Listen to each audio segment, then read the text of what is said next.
Donc, on va y aller tout simplement avec cette question. Et je vais vous laisser le choix, la possibilité dans les commentaires d'y répondre. Qui vous pensez qui est gagnant? Qui vous pensez qui est gagnant du contrôle de la plupart des pays noirs? Oui, j'y vais des pays noirs avec l'État qui sont maintenant, qui sont gagnants de leurs conditions actuelles. Que ce soit qu'on regarde la situation en Haïti, que ce soit on regarde la situation actuellement au Congo avec la guerre dans l'Est et tout ça, qu'on regarde un peu partout dans les pays où il y a un certain un manque de protection, on va le dire comme ça, que l'État affaiblit de protéger son peuple, où ce qu'on voit certains Occidents qui viennent mettre le contrôle, qui viennent soi-disant, on vient contrôler, mais en vrai, on vient... Est-ce que vous venez vraiment contrôler? Et j'en profite pour envoyer encore une fois des étoiles. Des étoiles au nouveau président du Sénégal qui commence à chasser les étrangers chez lui, comme les bases qui commençaient à se créer chez lui, dire, attendez, pourquoi ces bases-là sont là de toute façon, anyway, chez moi? Et on va parler de tout ça. Et vous savez, on voit partout, il y a des causes, on dit fuis tel pays, regardez qu'est-ce qu'ils vivent. Mais moi, j'ai décidé de m'intéresser au pays de mon peuple noir. Étant afrodescendance, c'est ça ma cause. Le reste, je le mets par ordre d'importance. J'y vais, ici, la doigt, it's about everything. On va direction du Congo.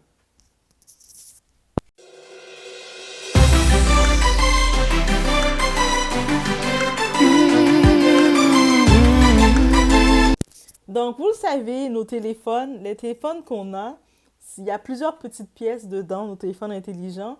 Et dans ces petites pièces, il y a un petit minéraux qui s'appelle le cobalt. Euh, et cette pièce-là, les mines au mondial où il y en a le plus, qui exploitent le plus ces minéraux, se retrouvent au Congo, justement. Je vais mettre la carte, une petite image de la carte pour vous dire à peu près où ce que c'est, le secteur que c'est.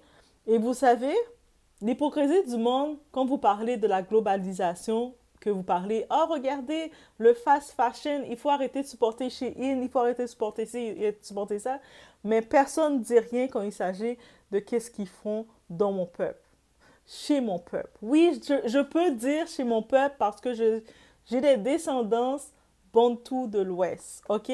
Donc je peux aussi proclamer que c'est mon peuple. Là, je parle concernant que c'est aussi mon peuple. Il y avait quelque part, j'ai des descendants quelque part qui sont les enfants de mes descendants. Les enfants de mes descendants, est-ce que ça se dit? Mais dans mes descendants, c'est dans ma descendance qui sont là, donc oui, c'est mon peuple. De la même façon qu'on a beau être dans les pays occidentaux, on va toujours nous réclamer, dire, mais pensez à retourner chez vous, faites quoi que ce soit chez vous, mais une chose qu'ils ne nous disent pas, mais comment vous pillez chez moi? Comment vous pillez les richesses de chez moi, sachant que le continent de l'Afrique, c'est le continent le plus riche en minéraux. Ouais, je l'ai dit, je le déclare.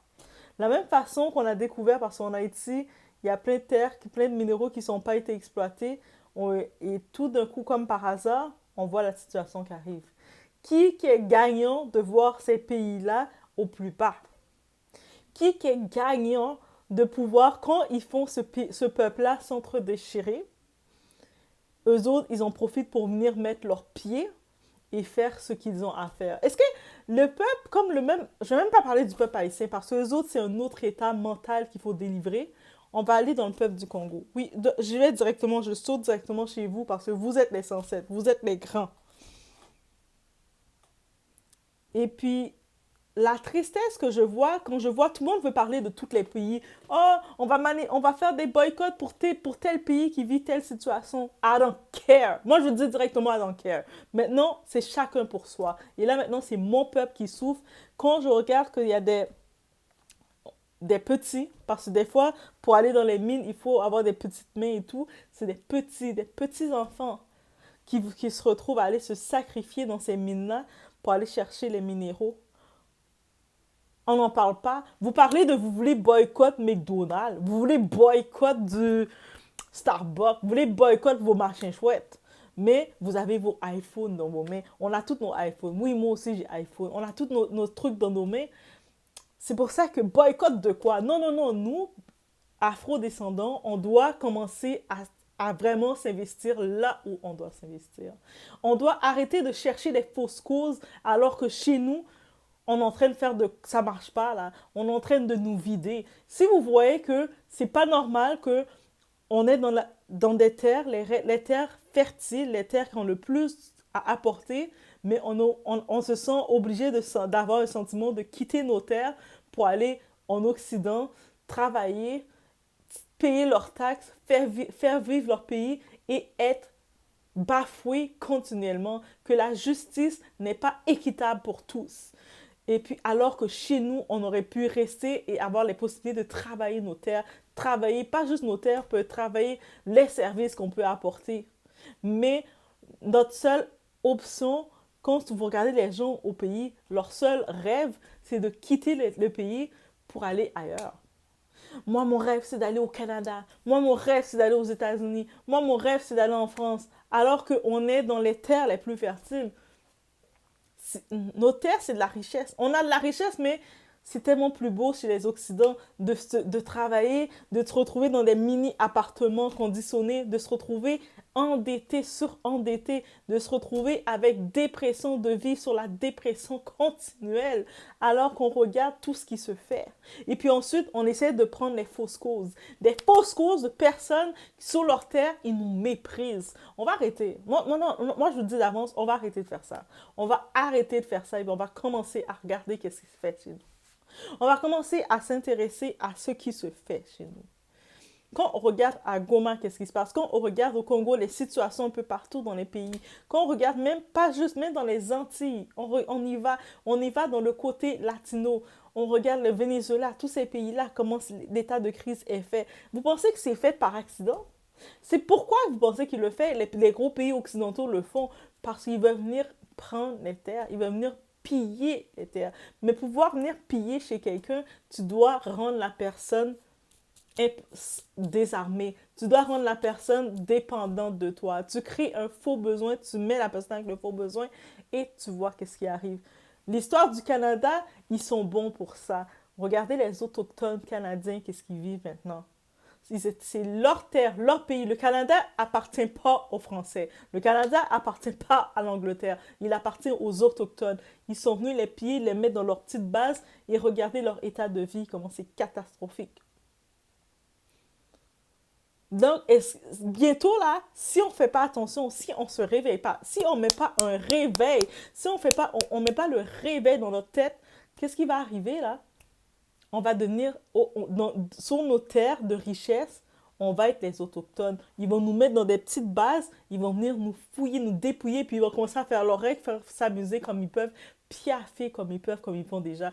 Quand on regarde la royauté, là, tout ça, dans leur gros château, ils ont plein d'or sur eux. Où vous pensez qu'ils ont pris de l'or? Vous pensez que c'est en Angleterre qu'il y a de l'or, il y a des mines d'or? Non, ils sont venus le piller en Afrique. Et dans les îles. Ils sont venus nous piller. Ils continuent de le faire même en 2024. Et on les laisse le faire et nous, on continue d'être aussi bébêtes, aussi gaga, en train de dire, moi, mon rêve, c'est d'aller dans les pays occidentaux pour faire ma vie. Et puis on laisse le pays. Moi, mon rêve, c'est de trouver quelqu'un qui puisse me dire, tu sais quoi, Doa, on va aller s'installer dans le pays afro. On va s'installer ensemble et puis on va bâtir, on va construire quelque chose ensemble. Moi, mon rêve, je ne veux pas voir quelqu'un qui va juste me dire, ah, mais je vais venir oh yes, t'es au Canada, je viens te rejoindre au Canada. Parce que mon rêve, ce n'est pas d'être au Canada. Mon rêve, c'est d'être dans un pays afro et de vivre. Que ce soit le pays afro, il soit afro-latino. Si je dois aller dans un pays en Amérique latine, que je dois aller dans les îles, dans les Antilles, ou quelque part en Afrique, ou même des fois, je regarde dans tout le côté occidental, le Portugal, c'est le pays de cœur que j'accepte. Oui, je sais pas pourquoi. Demandez-moi pas pourquoi l'histoire, mais le Portugal, c'est le pays de cœur que j'accepte. Mais sinon, au-delà de ça, on doit faire quelque chose. On doit arrêter de se laisser piller, arrêter de croire tout ce qui se passe là. On dit rien, on laisse se faire. Et nous, notre seul rêve, Oh, ben, je vais aller trouver ma vie en France. Votre vie, vous ne trouvez pas en France, vous êtes en dépression en France. Vous êtes on est dans les pays occidentaux, on est en dépression, on est isolé. Tout ce qu'on est conditionné à faire, c'est travailler, payer leurs taxes, leur faire vivre. Et puis, même quand tu travailles, par exemple, tu vas faire ton impôt, l'ironie de tout ça, ils vont te dire, ah, t'as trop travaillé. Mais t'as pas trop travaillé. Mais supposément, t'as fait un peu trop d'argent parce que dépendant de tes capacités, tes compétences, c'est pas tout le monde qui ont au salaire minimum, heureusement. Ils vont dire, mais t'as un petit peu trop d'argent, donc tu nous dois de l'argent. Comment je vous dois de l'argent? Je vous demande rien là. Moi, je travaille tout seul, je fais mes choses. Mais oui, parce que tu as fait un peu trop d'argent. Donc, tu nous dois. Et donc, on se retrouve à redonner de l'argent, c'est-à-dire juste pour nous endetter. Ils nous mettent une carte de crédit dans nos mains. On commence à consommer, consommer, consommer avec la carte de crédit. Et on est toujours endetté avec eux, que rien ne nous appartient. Même on achète une maison dans les pays occidentaux, n'importe quel moment, ils peuvent reprendre la maison entre nos mains. Même si tu achètes une maison pour tes enfants, il t'arrive quelque chose, un accident, tu perds la vie, tes enfants peuvent se retrouver avec toutes tes dettes, toutes tes choses à payer, qu'ils doivent remettre la maison pour pouvoir survivre. Est-ce que vous vous rendez compte? C'est-à-dire, est-ce qu'on peut commencer à refocuser dans notre intérêt? Moi, je parle à tous les afrodescendants. Peu importe afrodescendants d'en haut, que tu sois du côté latino, du côté antillais, du côté Afrique, est-ce qu'on peut commencer à restructurer le tout? Si on doit prendre comme exemple des pays en Afrique, moi je regarde le pays en exemple que je regarde actuellement, c'est le Sénégal. Montrez-moi le contraire, prouvez-moi le contraire. Dites-moi, il y a d'autres pays aussi autres que le Sénégal qui font des votes. Oui, il y a le Bénin aussi. Je donne aussi mon étoile au Bénin parce que qui reconnaissent l'afrodescendance. Donc, Sénégal, Bénin, c'est les deux tops actuellement. Mais actuellement, on a besoin de commencer à regarder là. Au lieu de se dire, moi, mon rêve, c'est d'aller voyager, d'aller dans tel pays. Mon rêve, c'est d'aller en Afrique. De mettre les pieds en Afrique. De regarder c'est quoi l'Afrique. De mettre les pieds dans les terres de mes ancêtres. D'arriver là, de respirer là et de me dire, je suis chez moi. On m'a toujours dit toute ma vie, c'est d'où tu viens. Ah, toi, là, vous les Noirs, là, on t'associe directement. C'est pas vrai qu'on va dire t'es né en Occident que t'es occidental. Tu peux être né au Canada, tu peux être né en France, tu peux être né où ce que t'es. Dès que t'es noir, t'as la couleur, ils t'associent déjà au noir. C'est-à-dire que toute ta vie, tu sais que tu viens de quelque part d'autre. T'as beau dire, oui, je suis né là, mais tu dois commencer à justifier que t'es né où alors qu'on te dit non, t'es d'ailleurs. C'est pas tes terres. Maintenant, on veut maintenant une génération de gens qui veulent chercher leur terre et qui regardent la souffrance. Moi, je veux pas les faux débats. En vrai, là, les autres guerres qui se parlent là, dans les autres endroits, là, je ne veux même pas calculer. On va boycotter ici parce que tout ce qui se passe chez eux, c'est bien triste. Je le mets dans la liste de tristesse. Mais là, je vais me focuser dans les pays afro-descendants. Le monde nous prend trop pour acquis qu'on a... Ah, mais nous, c'est normal, on est habitué à souffrir, on doit souffrir. Non, c'est pas normal. On doit commencer à se réveiller, guys. On doit commencer à se réveiller et regarder qu'est-ce qu'ils font de nous. Là, ils viennent puiser nos minéraux. Ils utilisent nos enfants. Au lieu que les enfants vont à l'école pour chercher l'éducation, parce que la connaissance, quand quelqu'un, le peu de connaissances, quelqu'un qui n'est pas éduqué, qui n'a pas de connaissances, c'est quelqu'un qui est voué à échouer. Et puis quand tu refuses un enfant d'avoir la connaissance éducation, il va grandir sans connaissance éducation. Dites-vous qu'est-ce que ça va générer. Il va faire des bêtises. Il va créer l'indécence, la médiocrité. Et puis quand ils font ça, ils sacrifient nos enfants, nos afro-enfants, notre génération. Les enfants, c'est l'espoir. Ils les font aller chercher les minéraux, gratter le tout. Qu'est-ce qu'ils sont en train de faire? Ils sont en train de nous conditionner à rester dans un état plus bas. Est-ce qu'on peut commencer à repenser à l'excellence? On regarde ce qui se fait avec les minéraux qu'il prend. Oui, on utilise tous les téléphones. Oui, oui, oui, je sais. Mais maintenant, est-ce qu'on peut maintenant se dire, ah, we have to do better. On doit faire mieux. Non, j'ai vu ce vidéo-là, j'ai regardé rapidement et je me suis dit, il y a beaucoup de choses qu'on doit faire. Du côté mental, je pense qu'on doit se réveiller réellement. Du côté mental, on doit se réveiller réellement et on doit regarder ailleurs. On doit regarder ailleurs. Je vous laisse sur ce. Bonne réflexion.